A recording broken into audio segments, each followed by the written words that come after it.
రమణ మహర్షి అంటే ఏమిటో తెలియని వాళ్ళు చాలామంది ఉండే రోజుల్లో భక్తులు అరుణాచలం వెళ్ళేవాడు. ఆయన ఏదో పని చేసుకుంటూ ఉండేవాడు. ఆయన ఎప్పుడు ఏమి ధ్యానంలోనూ లేడు, పుస్తకాలు చదువుకునే పనే లేదు ఆయనకి. ఎప్పుడు పని చేసేవాడు. అక్కడ ఒక చిన్న గోడ కడుతున్నట్టు కొండ కింద, అరుణాచలం కింద. ఆ గోడ దగ్గర ఇటకలు మోస్తున్నాడు ఆయన. రమణ మహర్షి చేసిన పని ఇది. దీని ద్వారా మహర్షులు మనకేం చెప్పారు? నీ పని నువ్వు చేసుకో, భగవన్నామం స్మరించుకో, అదే స్మరణ, అదే ధ్యానం, అంతకంటే.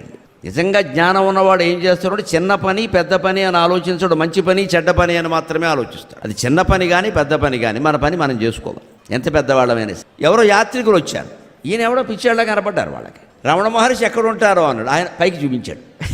వాళ్ళు పైకంటా వెళ్ళారు, ఎక్కడ కనపడలా. అక్కడ ఎవరినో అడిగారు, ఎక్కడున్నారండి? కనపడలేదంటే కింద ఇటకలు మోసేది ఆయనే అన్న. ఆయన అలా చెప్పారు ఏమిటి అండి? అయితే ఆయన్ని అడగండి, మేమేం చేయమన్నా. కిందకు మళ్ళీ వచ్చాక మీరేంట కదండి, మీ దర్శనం కోసం వచ్చాం, మీరు అలా చెప్పారు ఏమిటి? ఏం చేయమంటావమ్మా, చచ్చిపోతున్నా నీ దర్శనాలు ఇవ్వలేక, అందుకని నన్ను ఇటకలు మోసుకొని ఏం చెప్పాడు.